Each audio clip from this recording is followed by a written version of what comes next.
Hello, everyone. Welcome to today's Permanente Docs Chat. I am your host, Alex McDonald. I'm very excited for today's discussion. Today, we're discussing medical ethics with Dr. Audiey Kao of the VP of Ethics for the American Medical Association. So, Dr. Kao, thank you so much for joining us. Tell us, sorry, someone's knocking on my door, interrupting me. So welcome so much for joining us. Thank you for being here. Well, thank you for having me. Great. So those of you who are here live or watching from LinkedIn Live, please make sure you submit your questions in the Q&A box. Please get these questions in early. Our chats are often very short and high yield, so make sure you get those questions in. Let's just jump right in here. So Dr. Kao, tell us who you are and what you do.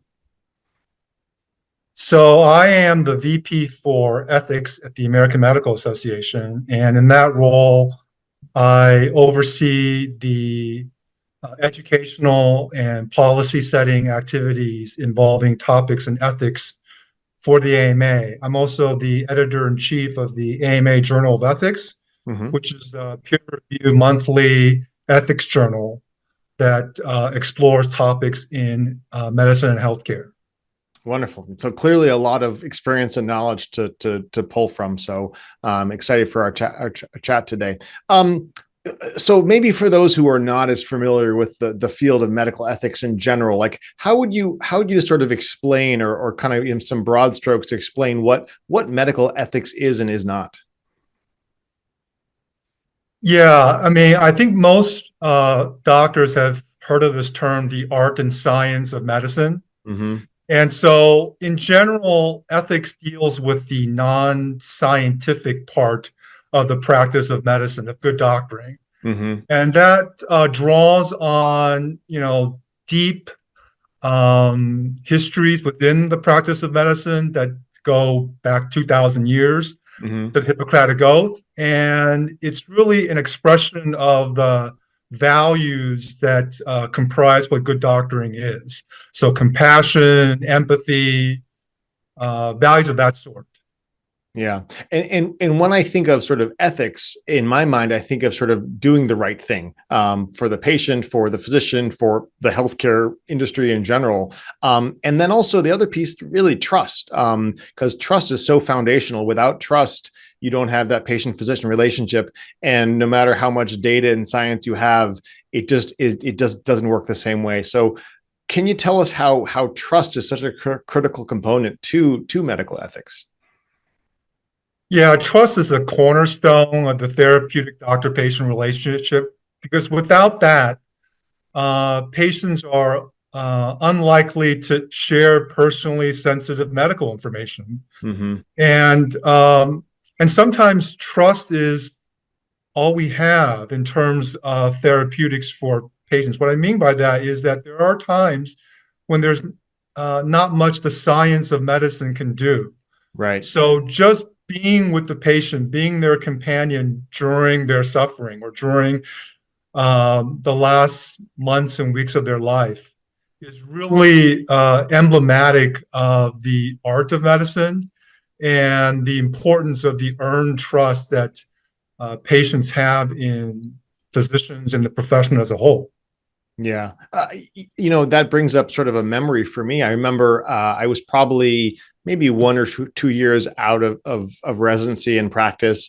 And I had this patient come in who had this like horrible back pain, and they were seeing specialists in physical medicine and anesthesia and doing epidural injections. They even saw neurosurgery. They're having this horrible back pain. They were on basically all the medications. They were doing physical therapy. And I basically said to them, look, I'm sorry, like you're doing all the right stuff. Like there's really not a whole lot I can do for you right now, but how else can I help?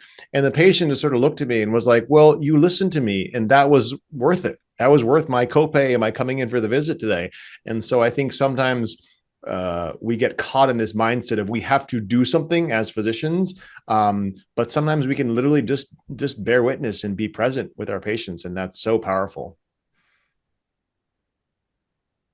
No, absolutely. And I think this notion of just being present with your patients when there's not much from the scientific side that one can offer them is really challenged, because I think we're all time pressed in our practice.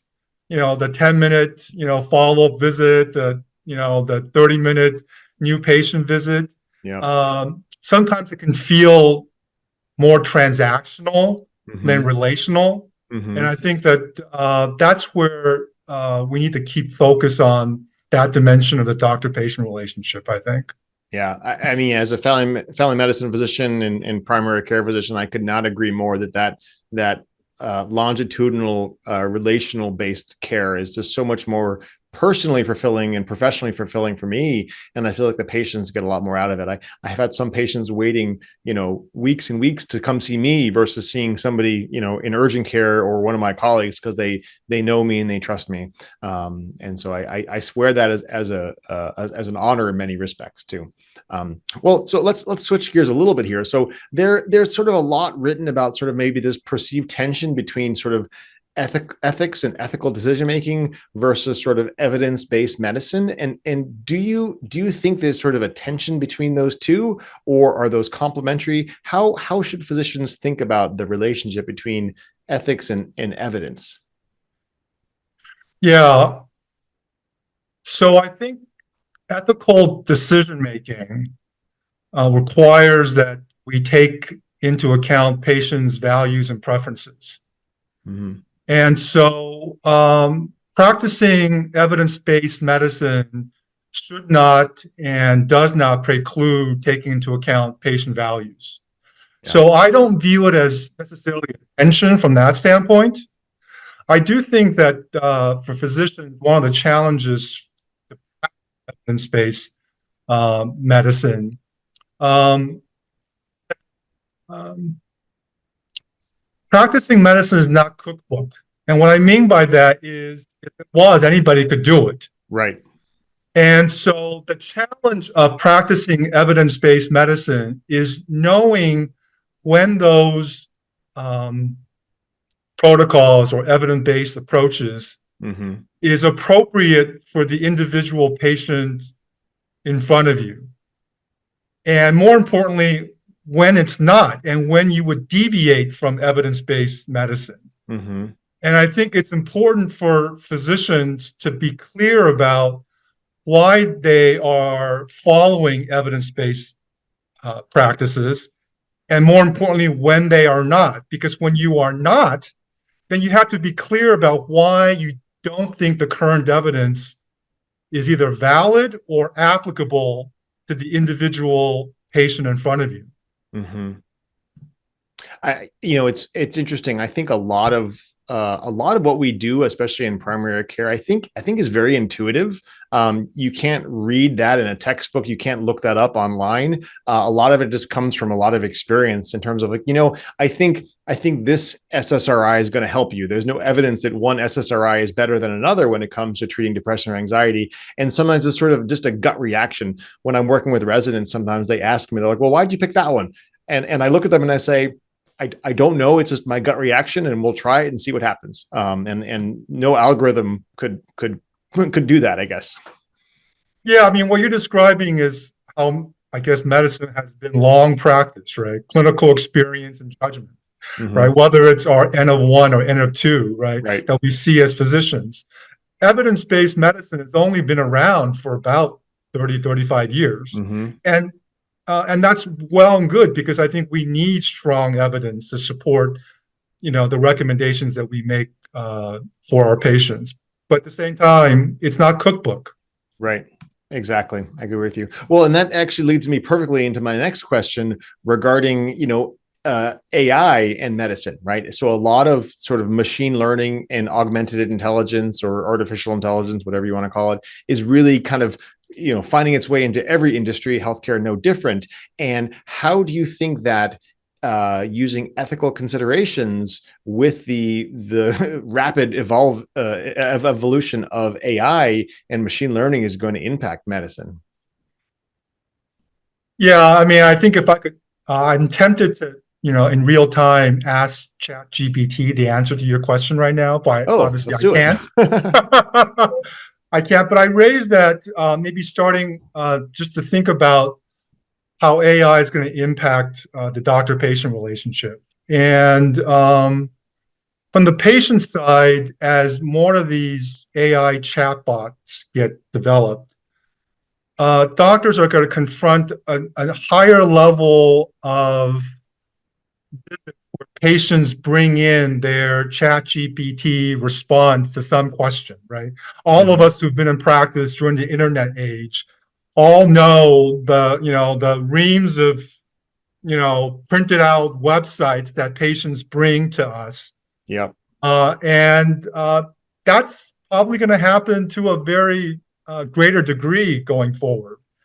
And as chatbots get smarter, again, our role as doctors, as kind of like the learned professional, is how to help patients sort through all that evidence or non-evidence that we get. So I think that is maybe oftentimes not thought about currently in the AI debate, but it's something that we all experience currently. Yeah. But Oh, sorry, go ahead. go ahead. No, I was going to say, I sort of describe myself to patients as sort of the interpreter, right? You can read till you're blue in the face, but I can then take that data, interpret it, and see how it applies to you as an individual, and then have that shared decision making about what treatment is best. Right. And then your larger question about its other impacts. I mean, I think for all of us as physicians, most of us are not going to be involved in the development of AI tools. Right. Most of us probably aren't even going to be the ones who are going to purchase and deploy the AI tools in our hospitals and practices. And that raises, I think, a lot of important considerations because we're not the developers, nor are we the deployers of these AI tools.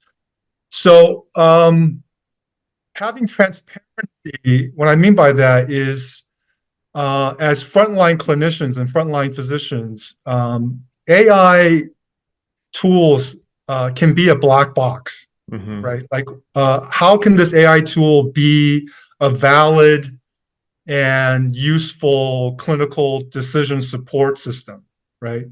And if you were to ask many developers of AI, they may not even be able to answer how chatbots come up with their answers to questions posed.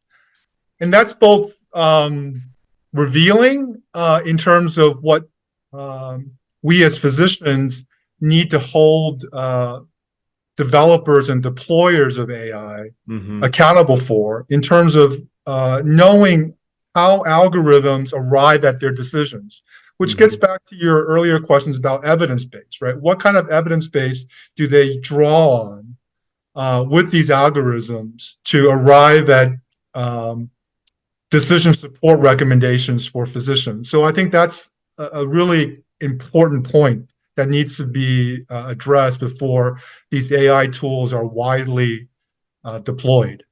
Yeah, I completely agree with you. And I think the other piece too is you're right. The vast majority of physicians are not going to be involved in the implementation or development of these tools. But I think it's absolutely critical that we do have some physician input as we develop these tools, because, I can use the example of the electronic medical record, 15 years ago. Let's be honest, physicians were not really involved in creating those systems. And now they're not very user-friendly for the physician. They're not very user-friendly for the patient. And so just as if I can get on my soapbox for a moment, I really think it's critical that physicians and the physician perspective is on the ground floor as we continue to develop these AI tools, because they're here whether we like it or not. We're going to have to contend with them. So we might as well be at the table as we continue to develop these tools. But that's a bit of a segue. Yeah, no, I couldn't agree with you more. I mean, I think that as the group that's going to take the recommendations from a ChatGPT like tool, it's important for us to be involved in the development of it as best we can. But as I say, most physicians are not going to have a role in that, and so it's important for the practicing physician to understand basics about how these algorithms work before they can rely on them, I think. Yeah. That's very true, and AI is such a huge topic. We've done a couple other chats about that. So for those of you listening, shout out, go look at some of our past podcasts regarding AI, and I'm sure we'll do more in the future as those come up. So make sure you get your questions in if you have any questions. We have just a few minutes left here. One thing that's always interesting to me is sort of using ethics and using ethical medicine, but also then you're balancing that with patient safety and patient autonomy, and physician and clinician well-being and mental health. Do you have any sort of protocols or ideas regarding kind of balancing sort of ethics with patient safety with physician wellness? Yeah. How much time do we have? You're right, exactly. So maybe I can take it to the most extreme example. I mean, Sure. all of us have been either directly or indirectly involved in situations where a patient is threatening or potentially threatening himself or the safety of doctors and the healthcare team. And that's a true ethical conundrum for physicians whose goal is to provide compassionate care. And what I mean by that is when patients are, let's say, so severely agitated that they're threatening themselves and the physical safety of physicians and the healthcare team. How do you go about applying what I call force compassionately? That may sound like an oxymoron, Mm-hmm. like compassionate force, but it's actually, critically important to maintain the relationship with the patient. And I would offer a couple of thoughts is that as physicians and as leaders of healthcare teams during those situations, um, uh, how we talk with the patient and with the healthcare team in trying to de-escalate those situations is critical. Yeah. And what I mean by that is the language we use, capturing the situation of the quote unquote aggressive or disruptive patient only serves to escalate the situation. Mm-hmm. And describing the situation as a patient who may be frightened or frustrated or is having unmet needs Mm-hmm. seems pretty obvious, but in the in that moment, it's probably the most important kind of reset a physician can engage in during those situations. Yeah, yeah, no, it's certainly definitely an extreme example, and I think it's important to make sure that I sort of think of the analogy of the airline mask. You got to put your own air mask on first before you help somebody else, and I think we need to make sure that we are not compromising our own values, our own safety in an effort to provide sort of real, ethical medicine for our patients. And so I think that's a great example, albeit an extreme one, but I think it certainly highlights some important points. So we have a couple questions in the chat here that I want to get to. So Sure. one question here, is there a medical ethical question that you really struggled with as a medical student or a resident or early in your career that now with experience you sort of found an answer and can share that advice with those who are newer in practice?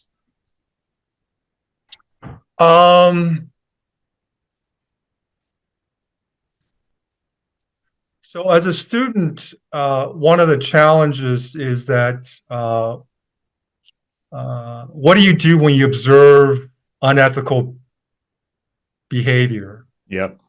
among your peers, and then more difficult with people who are more senior to you? And I think that is difficult for any student to navigate. And I Mm-hmm. think as you progress in your career, I mean, all of us are part of a profession, so we self-regulate, Yep. and how we deal with unethical or incompetent colleagues is a real challenge, right? Absolutely. And but it's something that we need to do, Mm-hmm. and I think that uh,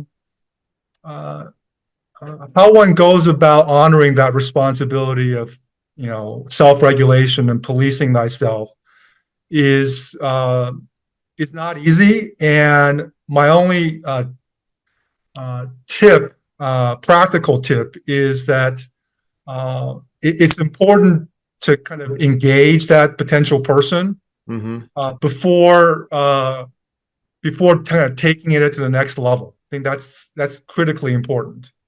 Yeah, no, I think that's a great example. And I think for me, when I see colleagues who are maybe not practicing what I consider maybe up to what I would want our standards to be here in our practice, is I just talk to them and I come to them as from a point of caring, right? Not ridiculing them or telling them they did something wrong, but being like, hey, I really care about you as a physician. I care about our patients. I care about our practice.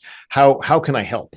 And being sort of appreciative in the inquiry, that's something that I found useful, and people are much more receptive to than sort of saying, hey, you did this wrong. Like, let's be honest, we're all a little type A, we all want to be perfect, and it's hard to have those conversations, but ultimately those conversations are going to make us all better, and something that I aspire to in my practice.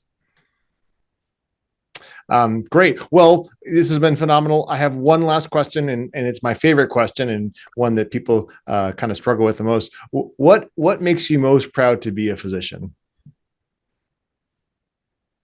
Well, I've always felt it's a privilege that strangers allow us into their lives in such deep and meaningful ways. And so I've held on to that ethic, if you want to call it, in my 35 plus years of being a doctor. So I think that's why I'm proud to be a physician. Wonderful.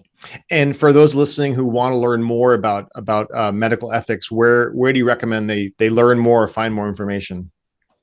So I mentioned at the outset, I'm the editor of the AMA Journal of Ethics. So a little self-promotion here.